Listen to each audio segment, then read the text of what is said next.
20부에서 인드라님이 제기한 기원전 5세기 예수 탄생 시기의 공백기 부분이 흥미롭네요.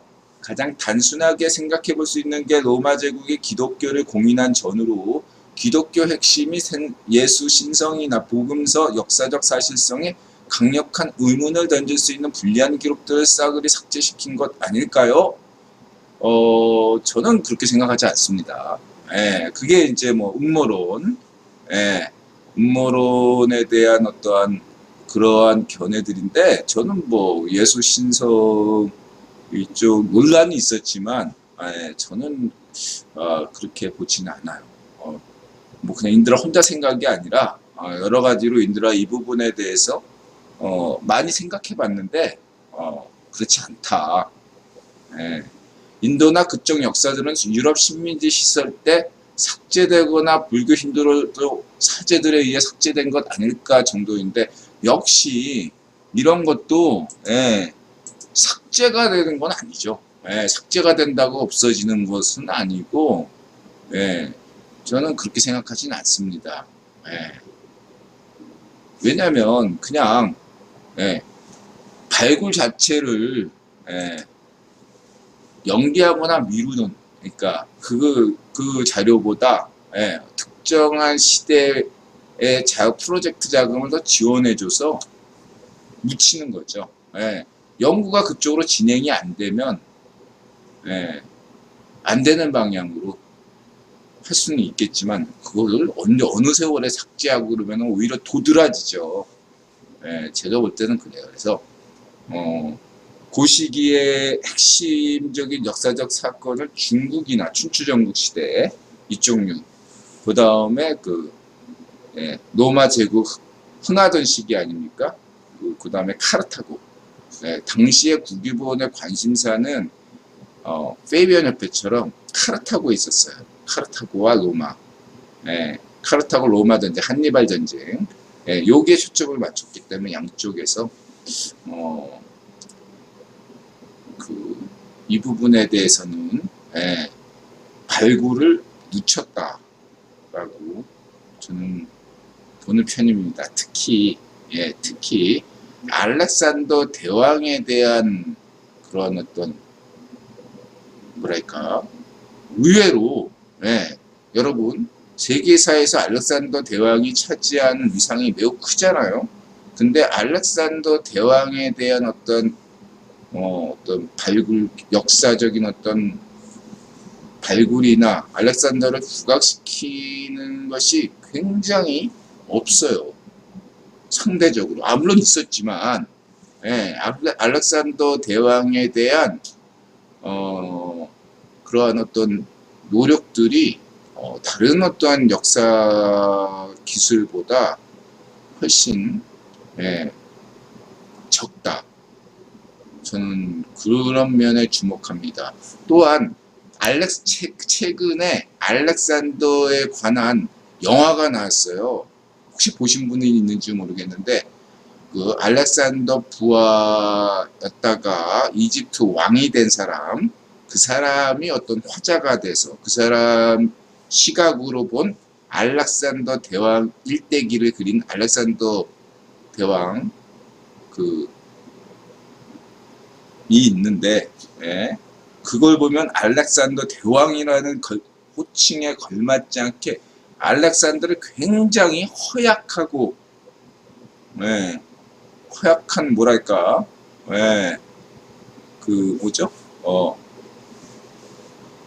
어머니의 짓눌린 어떤 뭐랄까, 그런 어떤 이렇게 영웅으로 묘사하기보다는 뭐랄까, 매우 약하고 순전히 그냥 그리스 장군들의 힘에 의해서 알렉산더의 그 중동 정복이 있었지, 알렉산더 자체로는 뭐 이렇게 딱히 잘한 거 아니다. 운이 좋았을 뿐이다. 뭐 이런 식으로, 그렇게까지는 아니지만 그렇게 보일 정도로 알렉산더 대왕에 대한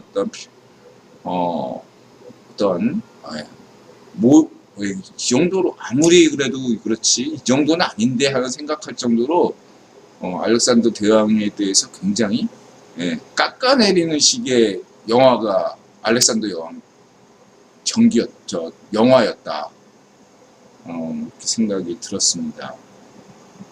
그런데 그 알렉산더가 왜 바그다드를 페르시아의 수도도 아니고 그리스의 수도도 아니고 이집트의 수도도 아니고 인도도 아니고 이라크의 바그다드 니네베 거기 바빌로니아 신바빌로니아 거기에 왕궁을 마지막으로 거처를 삼았는가. 거기를 굉장히 이라크, 그러니까 다시 말하면 이라크의 그 수도, 당시 바빌로니아 수도죠. 거기를 굉장히 마음에 들어 했다. 또 하나는 이 아슈르바니팔 도서관이 무너졌다고 하는데, 기원전 한 600년경에 붕괴됐다고 하는데, 여전히 남아 있었다는 거죠.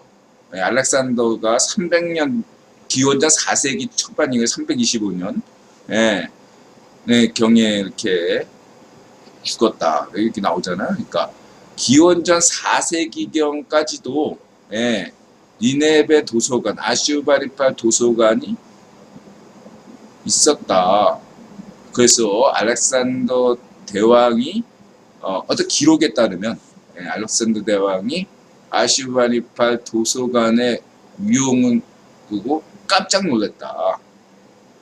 그래서 결국은 그러한 알렉산더와 그 장군들의 영향에 그 아슈르바니팔 도서관의 영향에 말미암아 알렉산드리아 도서관이 지어진 거 아니겠냐. 이렇게 볼 수 있겠습니다. 또 세 번째는 뭐냐면 키루스 2세, 성경에 나오는 고레스, 그 왕이 조로아스터교 신자라는 얘기가 있는데, 그걸로 인해서 유대교가 조로아스터 영향을 받았다 라고 하는데, 여기서 우리가 유념해야 될 것은 다리우스 왕, 그 후손인 다리우스 왕은 확실히 조로아스터 신자였지만, 이 키루스 2세는 조로아스터 교라고 볼 수가 없다 이거죠.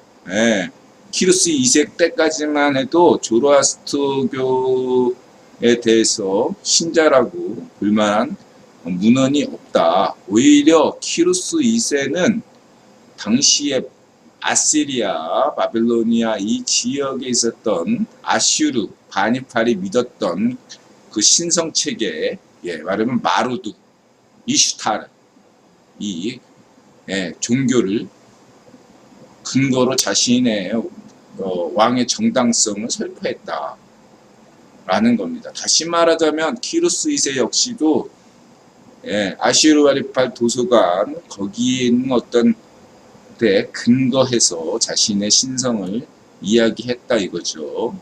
그래서 페르시아 제국에서도 도서관이, 아슈르바니팔 도서관을 본뜬 도서관이 있었다. 이런 점들을 인드라가 주목하는 것입니다. 그리고 또 왜 역사에서 인드라가 지난 방송에서 얘기했듯이 분명히 페르시아 제국 키루스 2세 이후로 알렉산더 대왕보다 100년 일찍 인도 펀잡주 하라판 인더스 문명이라고 하는 지역이죠. 오늘날 파키스탄과 파키스탄 국경에 있는 인도의 서북부 땅 펀잡주라고 하죠. 요 지역이 하라판 문명, 인더스 문명이거든요. 요 지역을 정복했거든요. 그러한 이유로 알렉산더가 이 페르시아 왕들도 한 걸 왜 내가 못해 하고 인도로 간 겁니다. 만약에 페르시아에서 인도를 정복하지 않았다면 알렉산더가 굳이 인도까지 갈 필요는 없었던 거죠.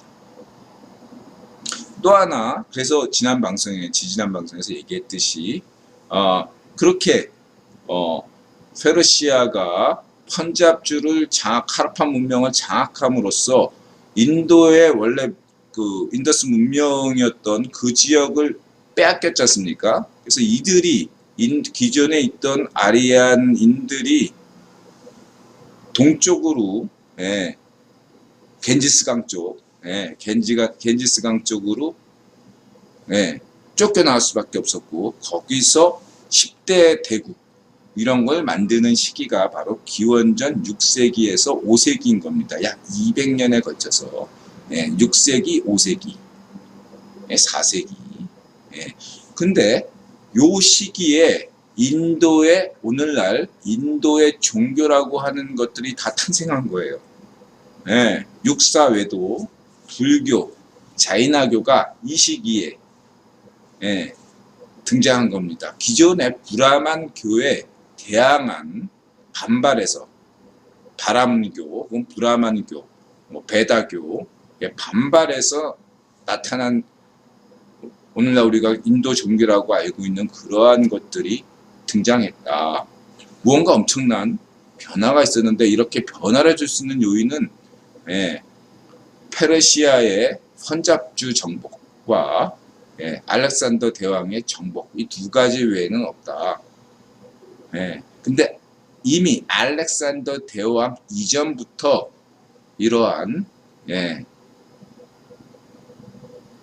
분위기가 있었다는 거죠. 다시 말하자면은 페르시아가 인도를, 펀잡주를 장악하면서부터, 예, 사건이 벌어졌다.